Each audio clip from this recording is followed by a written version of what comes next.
La Plaine, le Courjus, Notre-Dame-du-Mont, le Plateau comme on l'appelle à Marseille. Un district musical qui a commencé à se dessiner au début des années 80, entrelacé entre des restaurants, des bars, du street art, des boutiques originales et ses marchés. Ces lieux où se croisent artistes, ouvriers, bobos et fracas comme on dit ici. De 1994 à 2008, un lieu particulier est situé place Paul Cézanne, une salle de concert singulière qui regroupait des personnages et des styles de musique très différents. Un lieu de liberté indispensable et atypique qui pariait sur des artistes que peu voulaient. Un lieu dit underground à l'époque. Petit retour sur ces 10 ans pour savoir qui tu étais, Balthazar. Aïe, Choumo, cette chanson elle est pour le Balthazar et pour tous les gens qui y viennent pour y mettre le why. Écoutez donc la chanson, pas celle du con de Manon. Il le faut bien écouter, la chanson des bras cassés. Enfin, écoute. Tous les jours, quoi qu'il fasse, plein de problèmes ils entassent. Pour ouvrir une canette, faut 2 marteaux, 3 machettes. Enfin, pas de chance. Et quand ça se passe bien, ils invitent les voisins. Mais quand ça se passe mal, les pompiers chauffent la salle. Au feu! Au feu!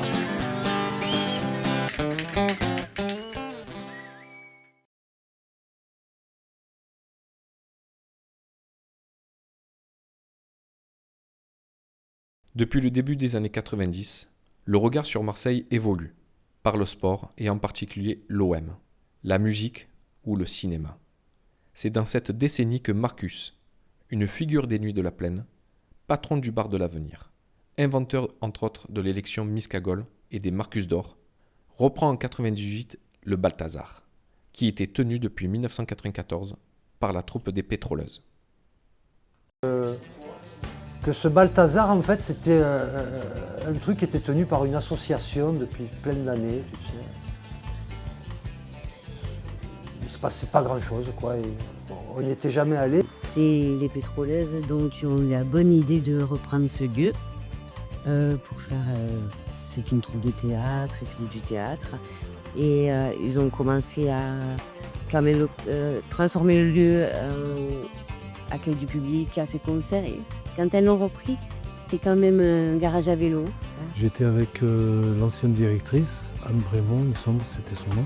Anne Brémond faisait partie des pétroleuses. Je l'ai connue un petit peu. Mais la période avec elle n'a pas duré très longtemps. Voilà, elle avait besoin d'une aide au niveau de la programmation et c'est à partir de là que j'ai commencé à bosser sur la programmation du Balthazar.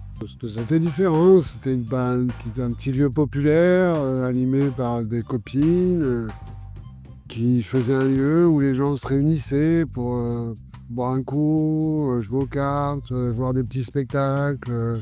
Et à ce moment-là, les pétroleuses arrêtent le Balthazar. Marcus, un hooligan de la Plaine qui a le bar de l'Avenir et qui fait des fêtes à toute occasion. Marcus, c'était, je te le dis, c'était une rockstar, c'était un personnage. C'était une personnalité de la nuit de Marseille. Marcus, il avait avec sa dégaine d'aventurier au long cours, voilà, c'était l'aventurier de la nuit de Marseille. Donc il avait ce bar de l'Avenir où il organisait tout un tas d'événements du style des élections de Miss Cagole.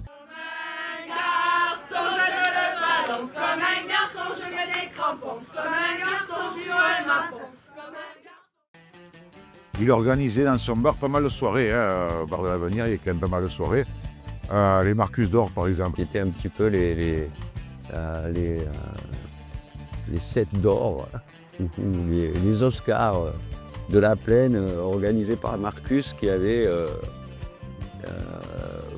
et le trophée, c'était donc son nez qui avait été moulé, et qui était en or, forcément. Et donc on élisait la cagole de l'année, on élisait le producteur décalé de l'année, on élisait tout un tas de nominés.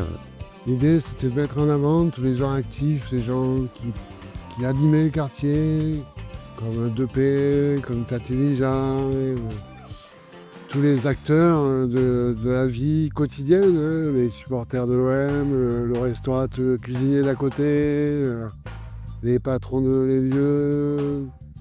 Ça a amené vraiment une communauté à l'époque. On le comparait souvent à Corto Maltese. Corto Maltese. Corto Maltese, il lui ressemblait en plus. Marcus, c'était un peu le petit frère. Tu vois, avec Lux, à l'époque, on faisait beaucoup les DJ dans les boîtes et on faisait beaucoup des fêtes impromptues dans des endroits inattendus. Il a envie de plus gros. Il décide, un café-concert, en fait, c'est ça qu'il veut faire. Il veut faire des fêtes, accueillir du monde. Il avait quitté donc le bar de l'Avenir pour donc faire ce café-concert. Il était très motivé, très content. Alors quand il reprend la salle, il n'y avait pas une grosse programmation. Et donc du coup, lui, il avait envie d'en faire un lieu de nuit, un lieu de vie. Donc il a invité tous les potes. Ça allait des croqueurs d'images, au Bob Passion, en passant par Magali, en passant par tous les gens qui ont fait cette nuit autour de la place Cézanne. Là. C'était un mélange de rock, de musique ethnique, il y avait même du jazz. Je ne vais pas citer tous les groupes qui ont joué là-bas, mais ça a été énorme. Allez, on envoie.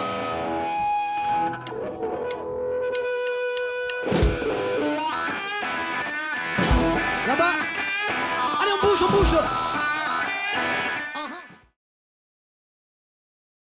Le 14 février 1999, un soir de concert, Marcus est victime d'un tragique événement qui choque un grand nombre de ses amis et de ses proches et qui laisse Balthazar orphelin. Quand il est parti, pour le broutilles en fait, et pour l'histoire de prise de tête dans un lieu, ça a été un gros choc pour le quartier, quoi. C'était un gros choc pour le quartier. Je me souviens, c'était le dernier jour de sa vie. Et il y avait un concert C'était un concert rail ce soir-là, chez Baïcha. Et après la soirée, le concert était fini et tout. On était au comptoir tous les deux et je lui ai dit je suis content de travailler avec toi. Il m'a regardé, il m'a dit mais moi aussi je suis content. Et après il y a eu ce truc-là. Et il y a des fois des choses qui se passent, avec le recul, on se dit putain, mais pourquoi j'ai dit ça à ce moment-là? Pourquoi ça s'est passé? On a été tous très, bien sûr, traumatisés. Enfin, c'est arrivé tellement subitement. Les jours qu'on suivit, c'était un peu la confusion parce qu'on ne savait pas du tout ce qu'il allait advenir du Balthazar. Et ça nous a fait mal, vraiment. Les Bouligans laissent toujours un souvenir de leur passage. Merci Marcus. Par la suite, Massilia Sound System et Massilia Ciurmo, amenés par Lux B, mais aussi un grand nombre de proches, soutiendront la compagne de Marcus, Magali, pour que l'histoire continue.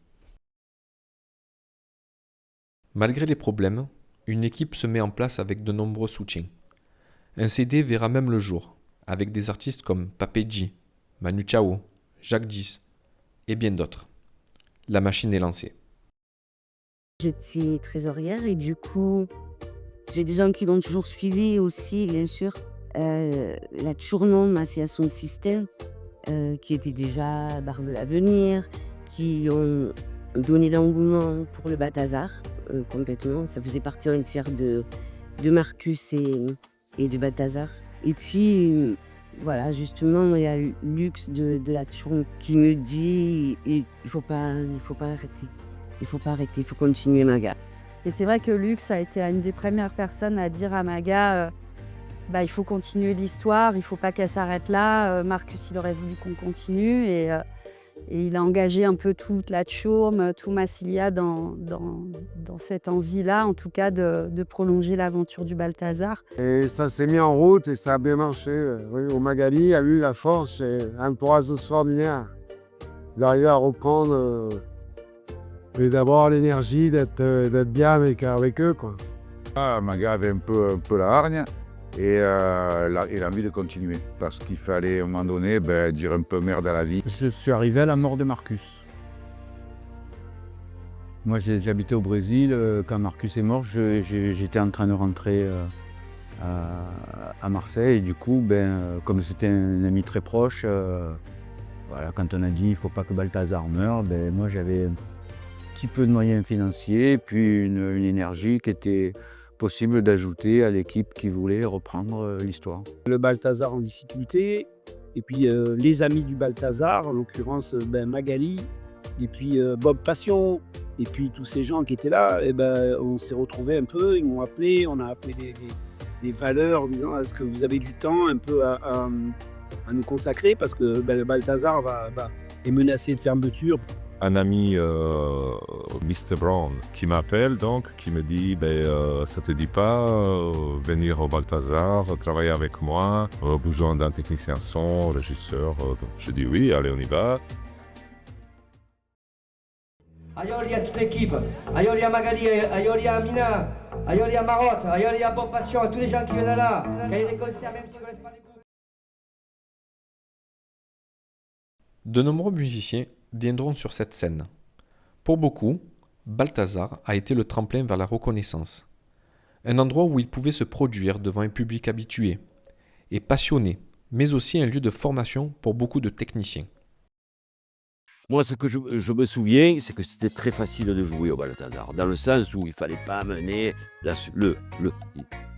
un super disque, super bien enregistré. C'était de bouche à oreille. Nous, on avait joué là, hop, ce groupe, il marche bien, hop, on va le prendre, etc. Et c'est ça qui était génial à l'époque. C'est un tremplin. Ça te permet de faire tes premières scènes, de te faire remarquer, qu'on achète tes CD. Souvent, tu passais à la Fiesta des Suds. Hein. Et à Marseille, il y a peu de salles, à part la Maison Hantée qui, elle, reste la bonne mère du rock'n'roll à Marseille pour moi. Mais il y a peu de gens qui ont pris des risques à faire jouer des artistes ou à faire des programmations comme ça. Donc je pense que le Balthazar mérite vraiment son pesant d'or parce que c'est un lieu qui a permis l'émergence de beaucoup d'artistes peu connus, que ce soit à Toulouse, Avignon, mais même Paris et Lyon, ils sont tous passés par le Balthazar parce que c'était quasiment le seul lieu à Marseille qui pouvait les accueillir en tout cas. C'était vraiment une salle qui permettait à beaucoup de gens de faire leur première date. Et alors, il y en a pas mal dont on n'entend plus parler, mais qui nous ont fait passer des moments extraordinaires, et puis d'autres qui ont continué, et ça a été un vrai tremplin. Et voilà, ça permettait à des groupes amateurs ou amateurs plus de faire une première scène. C'est l'institution à Marseille. Le Balthazar, c'est un lieu symbolique de Marseille, pour mon histoire également, surtout parce que c'est la première fois que j'ai pris le micro. C'est vraiment le moment où je commence à faire du ragamuffin dans ma chambre avec des collègues. Là, forcément, on joue les ragamuffins, on commence à faire les dreadlocks, etc. Et donc dans le lycée, on est les ragas quoi. Et il y a une fille qui est venue nous voir en nous disant les gars, vous êtes fans de Massilia, il faut que vous sachiez le truc. Moi je suis la nièce de Lux B. Ils font ce qu'on appelle un traditionnel dub ballet, un TDB, et, avec différents artistes et ils sont ultra accessibles. Allez-y, allez les voir. Donc nous on arrive, débarquer toute la bande de collègues, je pense qu'on avait 3 voitures. Et on se pointe devant donc le Balthazar. D'entrée de jeu, je tombe sur l'XB. Je lui dis, écoute, je viens de la part de ta nièce, on est au lycée à Fourcade, Gardanne. Pour bon et tout, en plus, en son système, on fait du raga. Oh, je le crois pas. Et c'est quoi votre nom? Pénéqué son système. Oh putain, je le crois pas. Et, les gars, vous voulez chanter ce soir? J'ai dit, ah, ouais, sûr, on veut chanter. On ne savait pas. Franchement, on était là, début de soirée, la salle se remplissait, tu vois, mais on ne savait pas où on avait mis les pieds.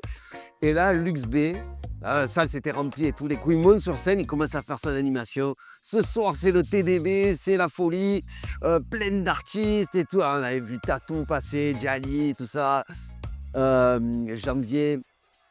Et il fait, et même des collègues qui sont venus de l'extérieur, qui sont venus de Rousset, ils s'appellent Pénéqué son système, ils nous annoncent comme ça. Ils vont prendre le mic et tout ce soir. Tous les collègues, ils n'avaient même pas vu qu'on avait parlé à l'XB, ils se sont levés de la table des coups. Oh putain, mais carrément, on nous fait une ovation. Et voilà, donc la soirée, elle était déjà... l'histoire était écrite, on aurait dit. On a pris le micro. C'est la première fois que je prends le micro devant du monde.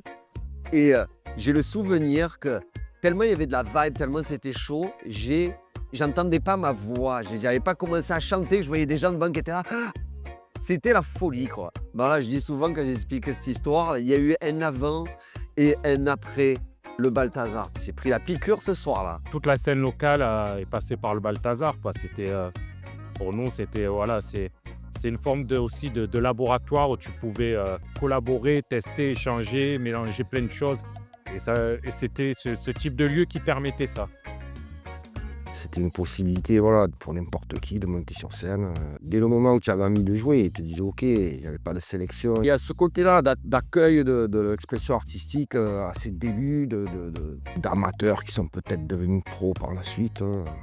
La scène émergente, quoi. C'est hyper important, quoi. Ouais, à l'époque, c'était facile de jouer, je pense. Tu vois. On sentait qu'il y avait une émulation, quoi. Et c'est vrai que cette salle, elle était au cœur de cette émulation. Et en fait, avec Watchaclan, donc qui était mon groupe avant Stiska, on a commencé vraiment dans les bars marseillais, on va dire. Et c'était peut-être un de nos premiers concerts en 98.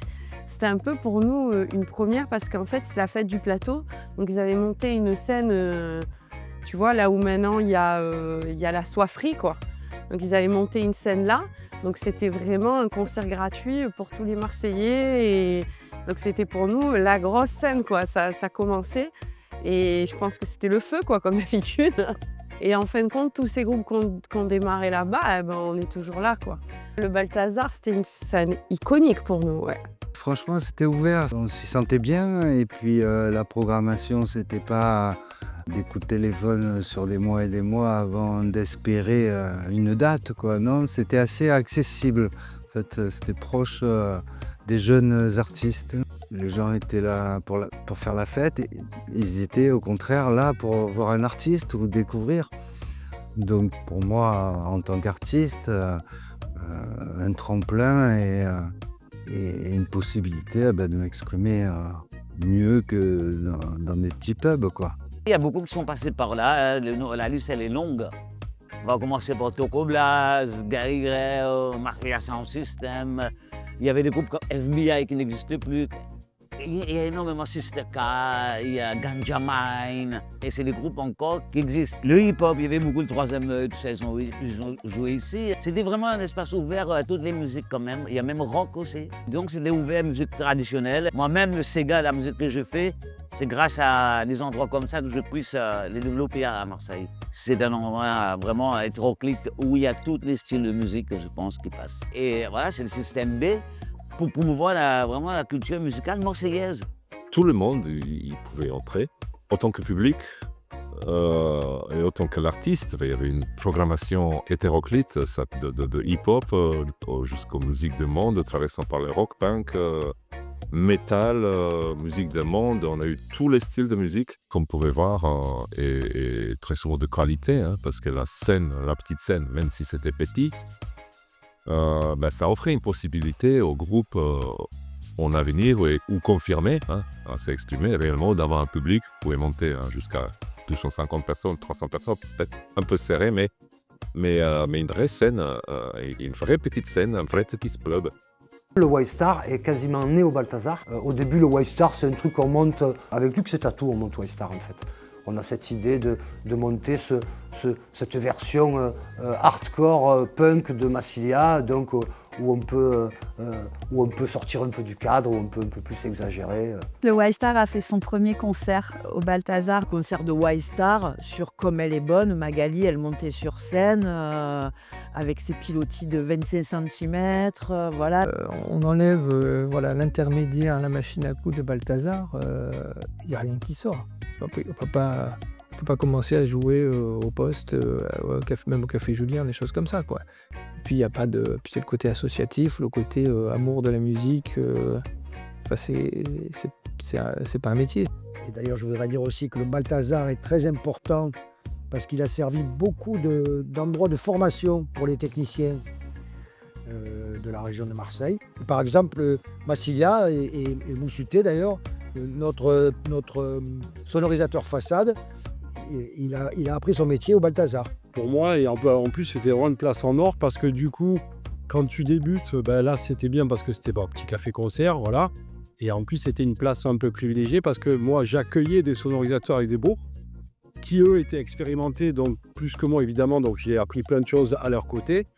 Et puis après, j'avais aussi des moments où il y avait un petit groupe, j'étais tout seul. Donc là aussi, tu apprends parce que de toute manière, quand tu es seul, c'est là aussi où tu apprends beaucoup. Pas mal de techniciens qui sont sortis de là. Moi-même, j'ai énormément appris en travaillant, en étant là-bas.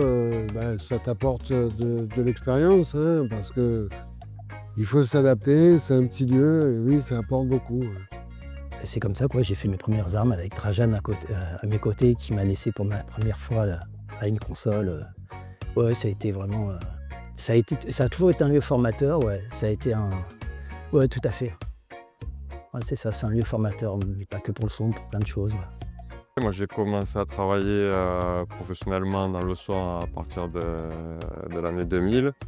Donc, Micmac, c'était ma première expérience. Donc, c'est là où j'ai pu me former. Donc, effectivement, j'ai fait pas mal de choses différentes avec l'association. D'avoir ces lieux qui étaient libertaires, on va dire, il y avait cette certaine liberté qui était, c'est quand même important à dire, qui était quand même indispensable pour créer tous ces trucs nouveaux dont personne ne voulait entendre parler. C'est-à-dire que quand je parle de ces lieux, je parle des lieux qu'on pariait sur des gens, sur des groupes, sur des assos.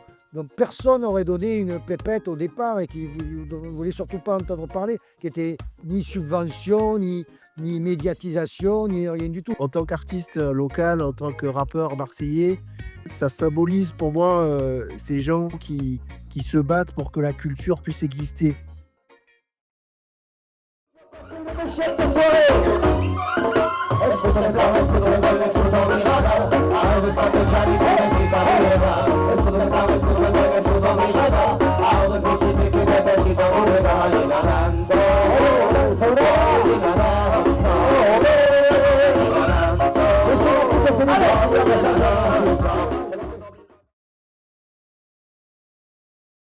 Balthazar a été bien plus qu'une salle de concert. Il a été un lien entre de nombreuses associations, qui pour la plupart d'entre elles en avaient fait leur QG. On y retrouvait entre autres les Ragabaliti de la Tchourme, les TDB de Micmac, les soirées ou initiatives du Tipeee, comme le tournage du clip des Mounines, les projections de l'Œil de Mars ou le film de Dreadlocks 13. J'ai un peu le frisson, tu vois, quand on parle de ça, parce que c'est fort. C'est aussi le fond de pensée de cet endroit. C'est-à-dire que plus on arrivait à travailler avec les associations, plus nous, ça nous intéressait. C'est-à-dire le truc, c'était pas de tirer la couverture à nous, le truc, c'était d'ouvrir à tout le monde, quoi. Et là, encore une fois, ça va dans les deux sens. En fait, ça va jamais que dans un sens. C'est-à-dire que ces associations-là nous ont aussi beaucoup soutenus au Balthazar. Et aussi, le Balthazar a offert cet écrin, ce lieu, cet espace à ces associations pour pouvoir organiser des événements. Donc oui, ça a été oui, c'est vraiment cette notion de lieu repère, en fait. C'est un lieu où beaucoup de gens ont mis la main à la pâte. Et puis, de toute façon, c'était un lieu qui était quand même destiné aux associations émergentes. Quand on a décidé collectivement de poursuivre l'aventure du Balthazar, on a été hyper investis, en fait, Massilia Sound System comme Massilia Tchourme, avec Maga pour l'accompagner, travailler avec elle la programmation musicale, travailler avec elle les différents événements, etc. Donc c'est vrai qu'on était beaucoup plus présents que ce qu'on avait été jusque-là, quoi. Au bar de l'Avenir, on avait fait le départ de la ligne du jaune. Et en fait, on partait du bar de l'Avenir et on allait de bar en bar comme ça, à travers le cours Juliet, à travers les rues, et pour finir au Balthazar, où après il y avait le concert. Le Balthazar, c'est le lieu d'un événement récurrent de la Tchourme qui s'appelait le Raga Ballet. C'est même pour ce lieu qu'on a inventé cette dénomination, qui était en fait le sound system de Massilia Tchourme, c'est-à-dire une espèce d'endroit où il y avait cette soirée qui était souvent divisée en deux, c'est-à-dire il y avait des groupes live qui jouaient, que la Tchourme faisait venir. Et puis il y avait ce Raga Balletti qui était conduit par Massilia et qui était un vrai sound system. L'espèce de folie qu'il y avait autour de ces événements de la Tchourme qui était pas du tout des concerts, on va dire, bien rangés, quoi. J'ai fait des tas d'événements, j'ai fait des tas de concerts au Balthazar. Effectivement, j'en ai fait avec la Tchourmo, avec Micmac, j'en ai fait avec Massilia, on a fait bien sûr les Raga Balletti plusieurs fois. C'était à chaque fois très très fort. Moi personnellement, dans mon expérience de musicien, j'ai vécu des moments formidables. Vraiment, c'est des souvenirs inoubliables. Quand je me suis retrouvé avec le micro, avec à côté de moi, j'avais Jali, j'avais Gary, j'avais tout Massilia qui était avec moi. J'ai toasté avec eux devant une salle, mais bondée. Nous, on continue à le fréquenter, à faire nos ballettis, à faire tous nos trucs Tchourmont, à faire nos sorties d'albums de White Star, de ci, de là. C'est devenu un lieu qui catalysait un peu tout l'univers Tchourmont à Marseille, quoi. Et c'est avec Tchourmont que le Balthazar est devenu le Balthazar qu'on a connu, où on s'est régalé. On organisait les Raga Balletti et les sorties d'albums de Massilia Sound System. Donc ça permettait d'avoir un lieu dans la même mentalité que ce que nous on défendait avec la Tchourme et Micmac, c'est-à-dire la pluralité, le mélange, ce côté la plaine. Et c'était un bon lieu de rencontre, de mixité au quartier, quoi.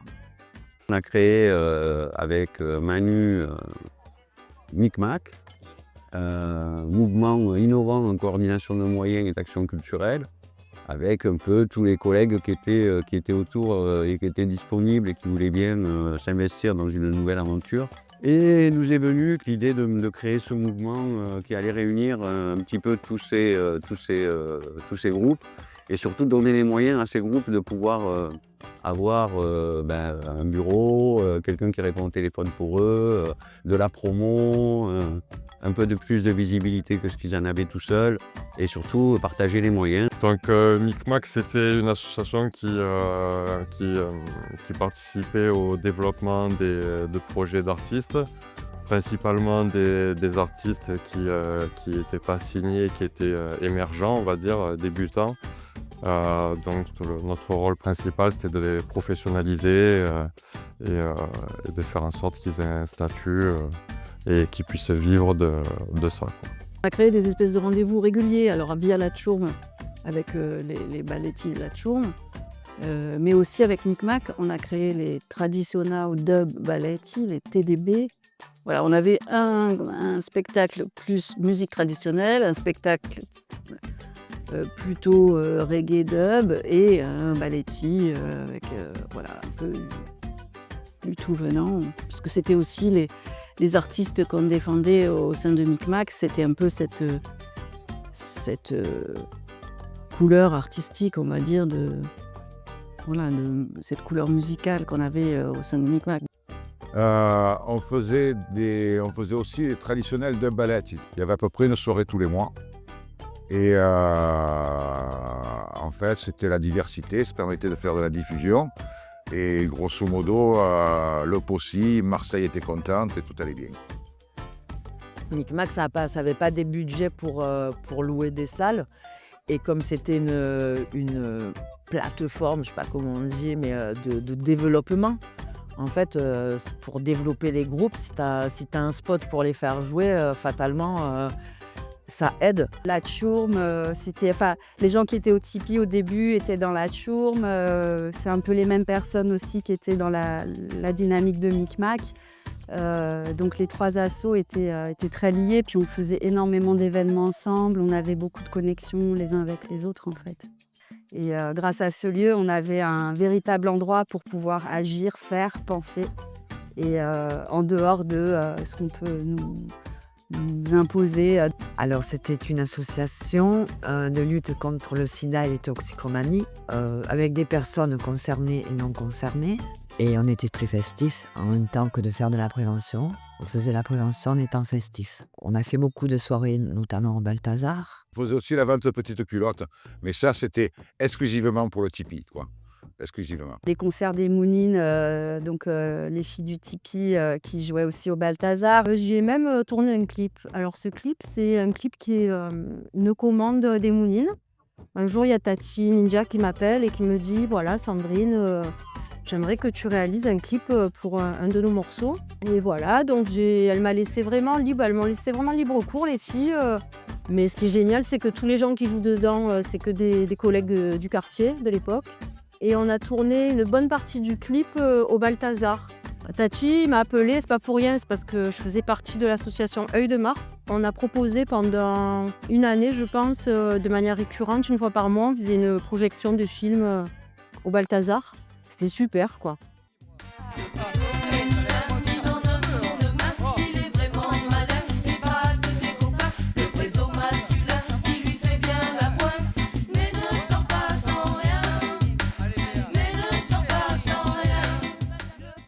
Le Balthazar était une institution à Marseille. Moi, je suis arrivée en 89. Très vite, on se retrouvait là-bas. Et en fait, ce qui était hyper intéressant, c'est qu'on pouvait voir à peu près tout genre de musique. Voilà, et puis après, coup de foudre, rencontre avec Magali, Marotte et toute la clique. J'ai filmé énormément de concerts au Balthazar et au point qu'avec Magali, on s'est mis d'accord pour que je puisse filmer un maximum tous les concerts et de manière tout à fait ouverte. J'ai monté l'association Dreadlocks 13 et donc elle m'a proposé de lui faire une espèce de bande-annonce, une espèce de teaser pour la salle du Balthazar, en échange de quoi je lui faisais cette bande-annonce, ce teaser, et elle me ferait 2 places pour tous les concerts auxquels je voulais assister au Balthazar, ad vitam aeternam. C'est ça que ça véhiculait comme valeur le Balthazar. C'était accointant avec les valeurs que véhicule la Tchourme, Micmac, Loustao, le Tipeee, quoi. On avance ensemble, on crée des choses pour le quartier et en avant. Hein. On faisait plein de choses, souvent pour donner à d'autres assos, parce qu'il faut savoir que c'était ça aussi le Balthazar, c'était le soutien de beaucoup d'associations. Pour être honnête, on faisait le travail des salles subventionnées qui ne le faisaient pas.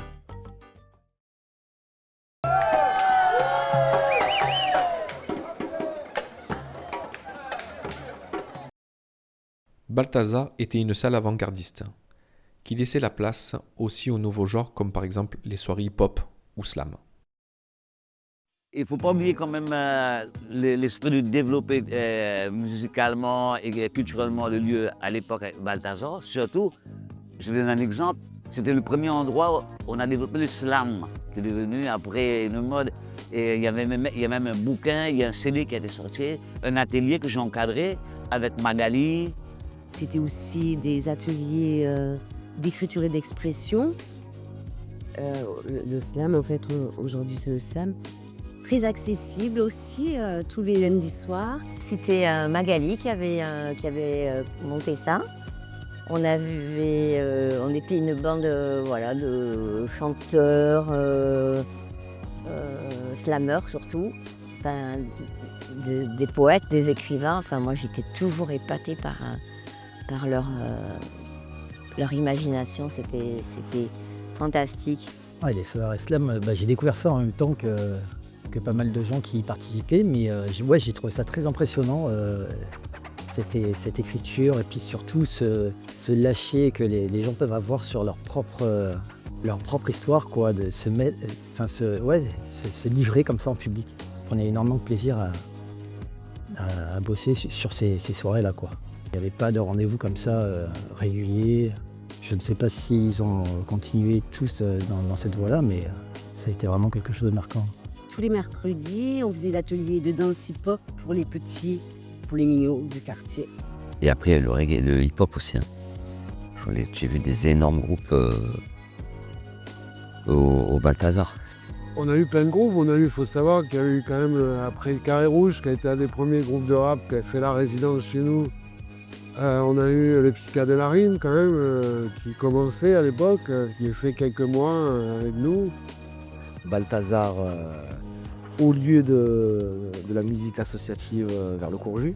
J'ai beaucoup de souvenirs là-bas quand même, de plein de soirées différentes, blindées ou plein de gens. T'as même un mouvement qui s'était créé, un mouvement, on va dire hip-hop, rap, de suiveurs et d'activistes. Mais oui, Balthazar, il y avait cette différence-là, où quand tu voulais organiser un événement, tu avais plus de chances d'y arriver au Balthazar qu'ailleurs.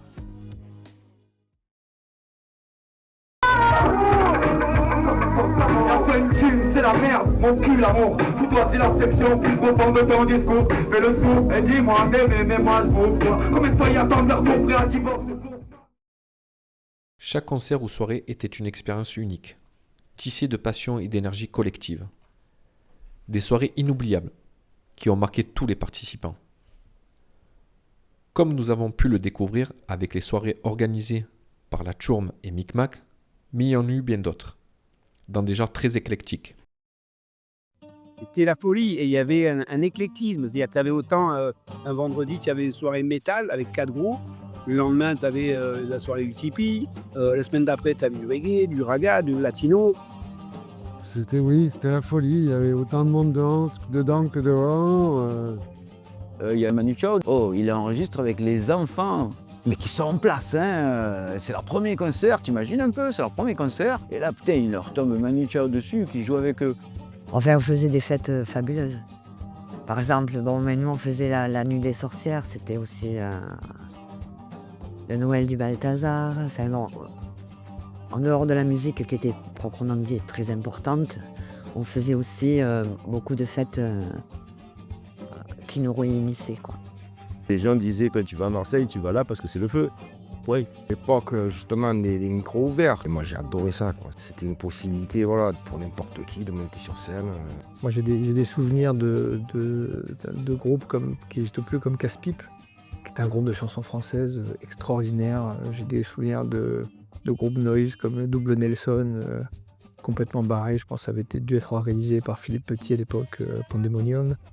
Des trucs occitans évidemment, enfin, des concerts de Massilia là-bas, du Waystar, Joe Corbeau, non, il y a un paquet de... Enfin, toute la scène est passée par là-bas, je pense. Le Balthazar nous appelle pour jouer. Ils nous disent on prévoit 2 dates avec vous. Parce qu'on pense que ça va blinder, donc on prévoit 2 dates d'affilée. C'est les dates les plus folles qu'on ait eu à faire avec Raspi, c'est dingue. Les 2 soirs, on blinde. Les 2 soirs, on fait 300-350 personnes, on pousse au Balthazar et on laisse le même nombre de personnes dehors. C'est du grand n'importe quoi. C'est une espèce de why sans nom. Et nous, à l'intérieur, à l'époque, on avait le droit de fumer à l'intérieur encore. Il n'y avait pas d'extraction d'air, il n'y avait pas ce qu'il y a aujourd'hui, quoi. C'était honte sa mort. Et nous, on joue là-dedans et c'est irrespirable.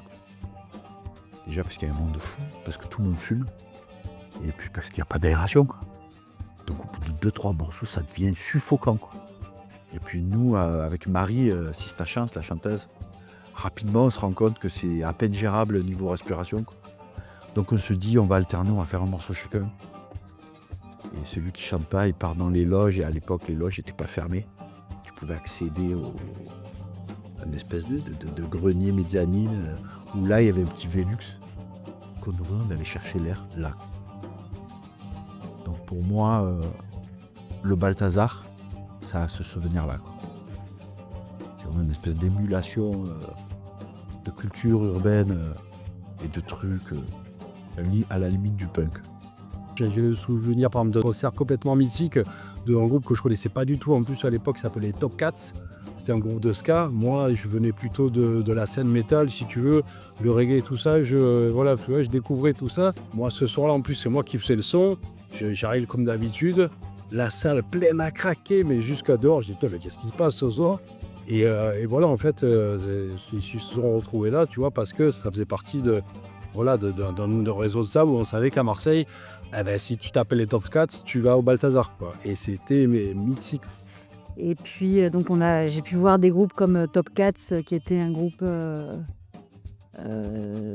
d'Angleterre, de ska, qui était une espèce de pointure dans son milieu, enfin dans son genre, dans une salle toute petite où on payait 5 €. On est bien aussi Bob Passion. Et un jour, il vient et me dit, mais écoute, il va y avoir l'année de l'Arménie. Et j'ai pu monter quand même là-bas en résidence. C'était un très très bon souvenir celui-là. Et avec des invités aussi, des musiciens de la jeunesse arménienne de France, de la JAF, musicienne traditionnelle, une chanteuse, Anaïd, et des morceaux écrits spécialement. On avait réussi à monter un formidable spectacle qui s'appelle Arménie Harmonie. Voilà. Vraiment, moi j'ai fait des concerts de Y-Star là-bas.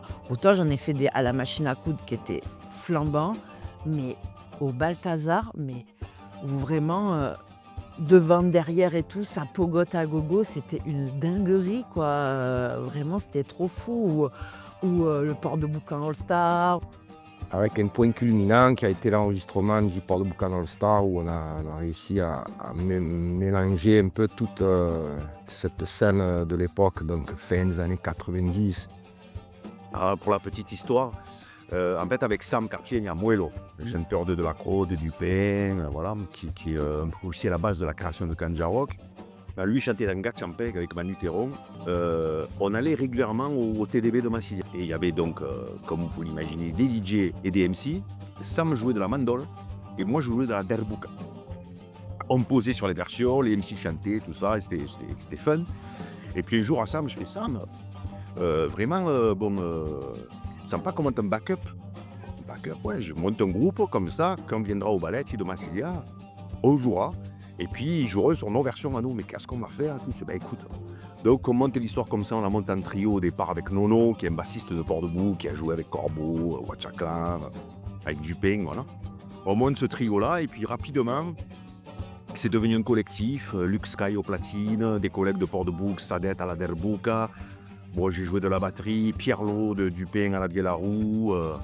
Et voilà, on a monté ce collectif-là pour jouer dans les balletti. Et c'est agrémenté à ce collectif-là une multitude de chanteurs, donc Tatou, Gary et Lux sont venus chanter, Manu Théron, un Tribocci, un trio italien, les Mounines, Toco Blaz, voilà, qui était extraordinaire. Donc on s'est rapidement retrouvé à faire le port de Boucan All Stars, c'est-à-dire tous les All Stars qui sont venus chanter avec nous, donc on était une vingtaine en déplacement et ça a été des super souvenirs. C'est un groupe avec qui on jouait, faisait plus de concerts que de répètes. Voilà. Et aussi, voilà, il y a eu un concert mémorable, ça a été l'enregistrement du disque du port de Boucan All Star. Il y avait vraiment toute la scène, je ne vais pas dire la scène locale, mais tous les amis qui étaient réunis sur la même scène pour créer ce disque-là, qui reste un disque qui est unique en son genre sur Marseille. On décide comme ça autour d'un apéro au bar de la Plaine de faire un disque. On dit on ne va pas rentrer en studio, venez on fait un live parce que notre ADN c'est le live aussi. Le groupe il s'est créé pour le live. Et voilà, ça s'est fait comme ça, c'est vraiment un truc de collègue quoi. Et ce live il est fameux, il est super vivace aujourd'hui, c'est de pièces rares parce ça a été tiré à 1000 exemplaires. Et ouais, c'est un super souvenir et je trouve qu'il n'y a rien à jeter quoi, dans ce CD. Quoi. Tout est bon, je trouve que c'est bien produit alors que c'est un truc qui a été fait quand même assez rapidement et avec des petits moyens. Hein. Puis après, il y a toute l'histoire qui est derrière et puis c'est la symbolique aussi d'une époque et d'un groupe d'artistes. Quoi, hein. Moi, j'ai passé des pures soirées là-bas. C'était vraiment cool, c'était vraiment cool. Quand j'évoque le Balthazar, je pense à ces soirées-là. Je me rappelle une fois Gary Greo qui, en pleine soirée, qui me dit « Ça y est, c'est New York ici ». Enfin, tu vois, c'était notre New York à nous, notre underground à nous. C'était notre histoire, on était acteurs de l'histoire de Marseille, quoi. Je me rappelle le jour où le groupe de Raoul Petit est venu. Et c'est pas d'ici, mais quand ils ont dit « Ici, on se sent marseillais ». C'est des moments inoubliables en termes d'ambiance et tout. C'est une salle où le public il est assez proche de la scène. Donc c'est une ambiance très, très proche et chaleureuse, on va dire. C'est une sorte de chaudron de chaleur et de convivialité, tout ça. Ah, ça a été des grandes soirées. Je veux entendre crier la Turbo. Je veux entendre crier le Balthazar. Je veux entendre crier la Turbo. On va danser encore très tard ce soir. Mais parfois, des éléments extérieurs viennent gâcher la fête. C'est ce qui s'est passé un soir de juillet 2008, lors d'un concert du ministère des Affaires populaires.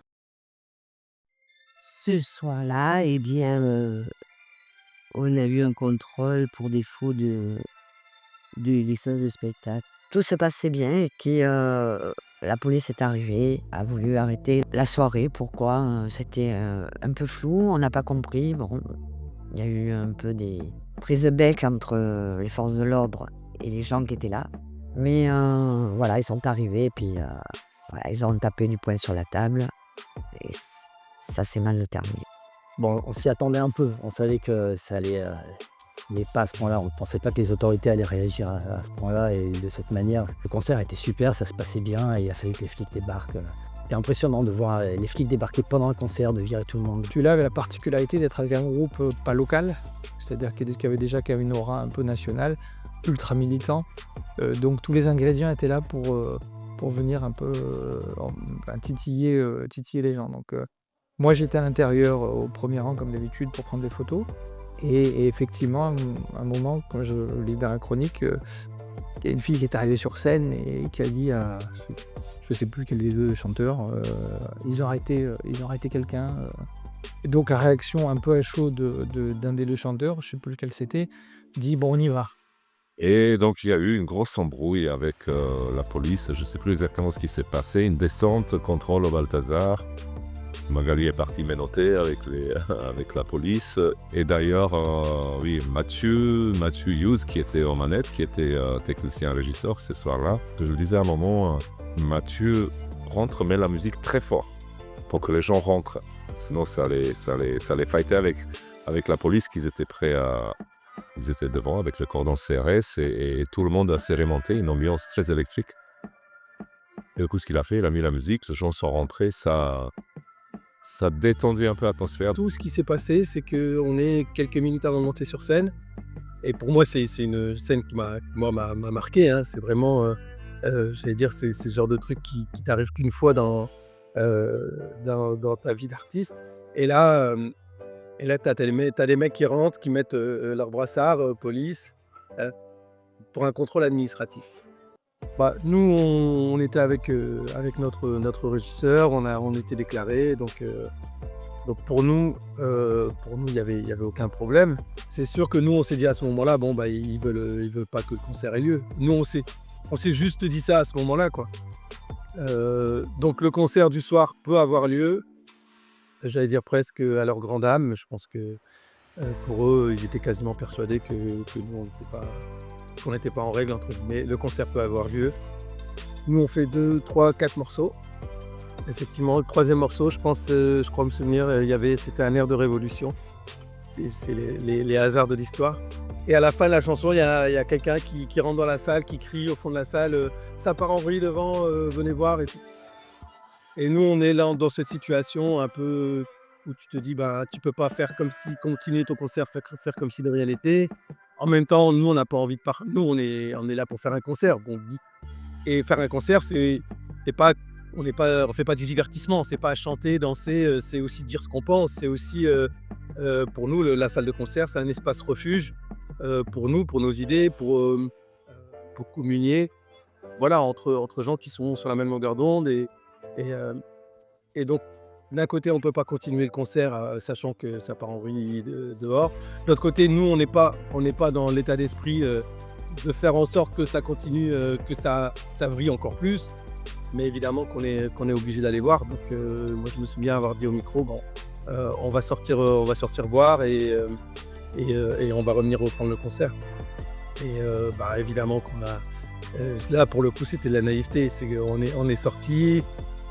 Et voilà, et puis, mais on n'a pas pu, dans tous les cas, on n'a pas pu reprendre le concert, quoi. La situation n'était pas assez apaisée et pour qu'on puisse reprendre, ça y est, c'était bon. Cet événement au concert du MAP touchera très sérieusement l'équipe du Balthazar. Quelques jours plus tard, Lux B celui qui avait suscité l'envie de continuer, s'en va à son tour. Ce mois de juillet 2008 se veut triste. Moi, je me rappellerai toujours quand Lux est parti, on s'est tous rassemblés devant le Balthazar et il y avait toute la place qui était remplie, etc. Et c'était notre agora. Et puis il y a beaucoup d'étoiles qui sont au-dessus du Balthazar, tu sais. On a aussi ce rapport émotionnel avec cet endroit. Moi, quand je suis dans le Balthazar, c'est pas neutre comme sentiment chaque fois, mais c'est notre histoire aussi. Parce qu'il est petit qu'on dit. Oh, tu couperas ça à l'image, d'accord? La fatigue et les galères accumulées commencent à se faire ressentir. Le temps de la réflexion sur l'envie de continuer est malheureusement arrivé. C'était la galère, on gagnait pas un pet de thunes, enfin on était tout le temps en pure galère. C'est-à-dire qu'on travaillait pour que ce lieu puisse exister, mais en même temps on ne vivait pas de ce... On devait avoir d'autres moyens de subsistance pour pouvoir vivre parce qu'on n'y arrivait pas en fait. On était toujours en train de rattraper les dettes d'amende. On n'avait pas des subventions qui coulaient comme ça. Et voilà, enfin, c'est sûr que l'argent, c'est un énorme problème. Comme beaucoup de lieux. C'est une guerre de tenir ces lieux-là. C'est un truc très, très compliqué. C'est pas simplement savoir tenir la comptabilité, quoi. Il était un peu question que des membres de Massilia reprennent un peu le truc. On nous l'a mis dans la main, le Balthazar. Quand Maga a eu envie d'arrêter. Ils sont venus nous l'amener ils nous ont demandé à Papé et à moi, vous ne voulez pas reprendre le Balthazar? On s'est un peu posé la question et on n'y est pas allé. On a participé à sa longue vie et à sa douce mort. Voilà. C'était une injustice, mais aussi la fin d'une histoire. Et de toute façon, il fallait que d'une manière ou d'une autre, ça change. Tu sais, Magali, c'était une nana, elle n'était absolument pas destinée à gérer le Balthazar. Mais elle portait ce truc parce qu'il y avait eu ce drame de Marcus qui lui donnait une espèce de force surhumaine. Ça a été une sacrée tragédie quoi, quand le Balthazar a fermé ses portes. Il me manque beaucoup. Bien sûr, j'ai été très malheureuse quand ça s'est arrêté. Ça a toujours été une belle aventure et puis je sais que ça manque. D'ailleurs, quand ça s'est arrêté, puisque ça a fini par s'arrêter, ça a été une grosse perte pour nous. Magali, bien évidemment aussi, quoi. Grâce à elle, on a continué, quoi. On a continué longtemps et jusqu'à ce que tout le monde s'épuise aussi. Ça fait 10 ans et peut-être que j'étais fatiguée. Le temps a fini par rattraper cet emblème de la musique locale. Bien que les portes de Balthazar se soient fermées, son esprit continue de vivre à travers ceux qui l'ont fréquenté, qui s'en souviennent avec joie ou nostalgie. Le Balthazar, ça faisait partie, avec la machine à coudre, des 2 salles presque parfaites. C'était les plus petites salles, mais avec la meilleure programmation pour moi, parce qu'il y avait de tout.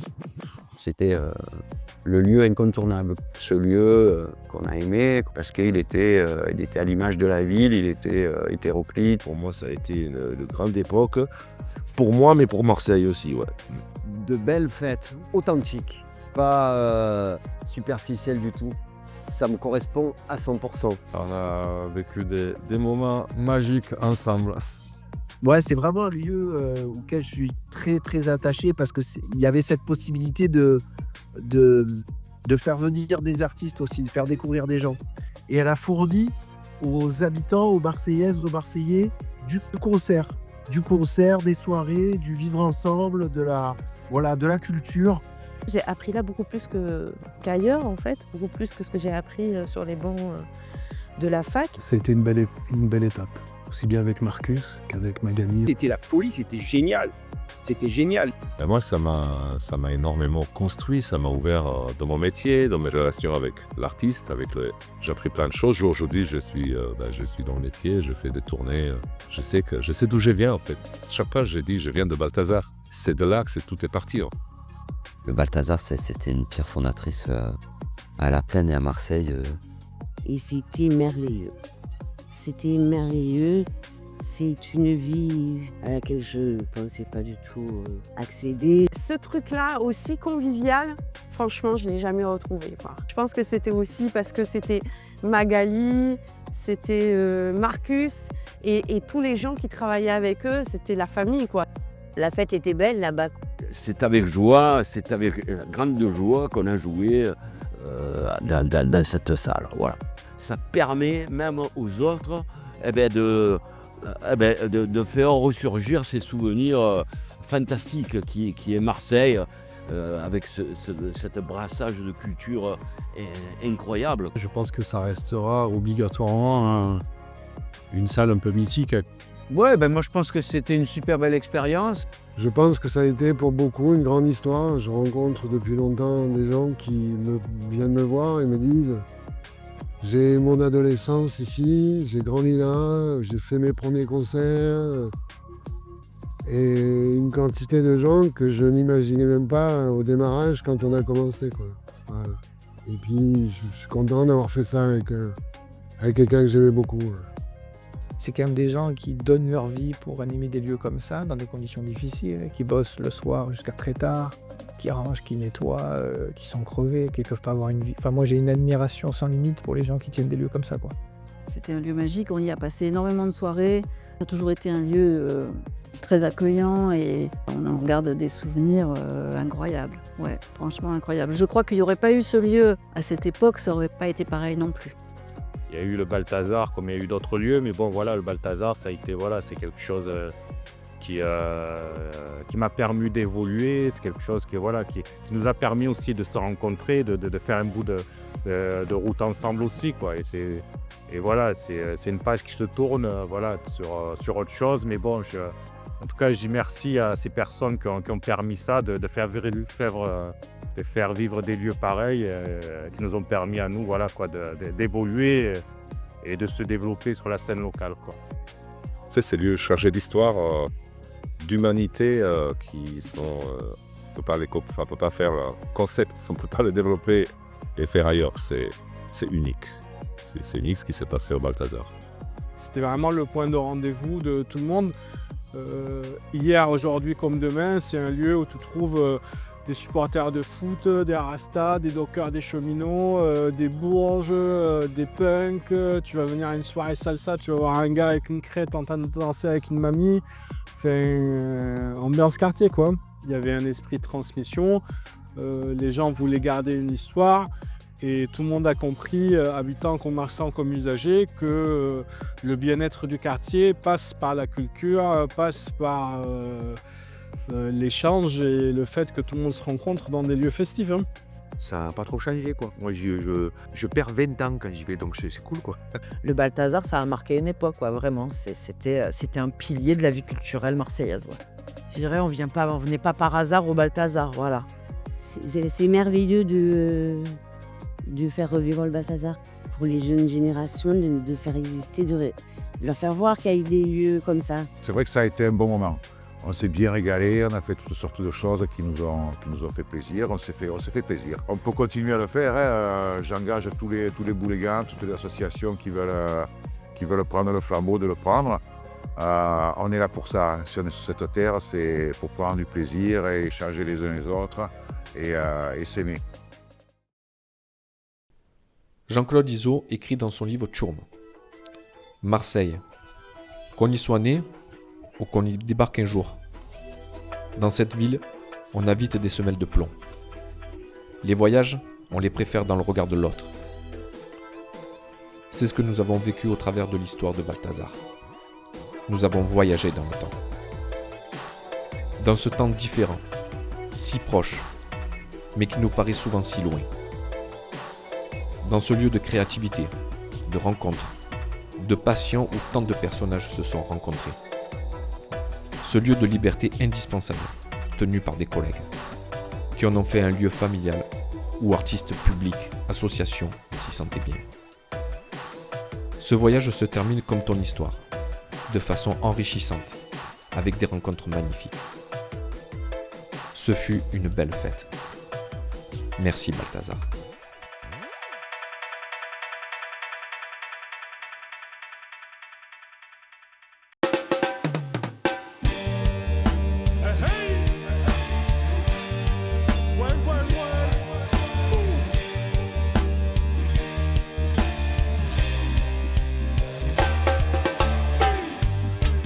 cité cosmopolite, saveur de Provence et parfum exotique. Devanture de marchands d'épices, des quatre coins du monde, nos influences métissent. Ma presqu'île située centre-ville, loin d'une carte postale de l'office du tourisme. Dos à dos les communautés cohabitent, spéculation, exclusion, malgré tout joie de vivre. Radieuse, chaleureuse, charmeuse et plaqueuse, affectueuse, amoureuse, ça c'est ma ville. Ombrageuse, mystérieuse, épineuse, venimeuse, menteuse, ensorceleuse, ça c'est ma ville. Superstitieuse, méchanceuse, audacieuse, talentueuse, joueuse et gagneuse, ça c'est ma ville. Tellement teigneuse, hargneuse, capricieuse, odieuse, baratineuse et râleuse, well. La fin tricolore a cramé le sud. Période électorale, on se perd sous la brume. Guerre d'Algérie omniprésente dans les urnes. 12 enfants d'émigration noyés dans l'amertume. Le passé ressurgit, recouvre les murs. Dans les souches populaires se propage le virus. Protégeant Notre-Dame de la peste brune, menaçant nos troubles malgré son apparence bleu azur. Radieuse, chaleureuse, charmeuse et plaqueuse, affectueuse, amoureuse, ça c'est ma ville. Ombrageuse, mystérieuse, épineuse, venimeuse, menteuse, ensorceleuse, ça c'est ma ville.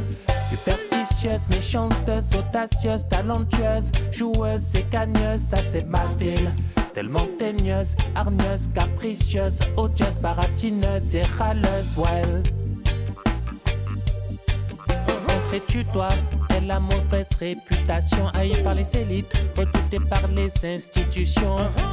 Symbole de toute forme de contestation, elle est rebelle à l'image de sa population. Héros de la révolution, allons enfants chantant l'hymne de la nation. Plus de 2600 ans d'histoire pour la ville sans nous, coincés par la mer, menacés par ses propres canons. Radieuse, chaleureuse, charmeuse et plaqueuse, affectueuse, amoureuse, ça c'est ma ville. Ombrageuse, mystérieuse, épineuse, venimeuse, menteuse, ensorceleuse, ça c'est ma ville. Superstitieuse, méchanceuse, audacieuse, talentueuse, joueuse et gagneuse, ça c'est ma ville. Tellement teigneuse, hargneuse, capricieuse, odieuse, baratineuse et râleuse, well.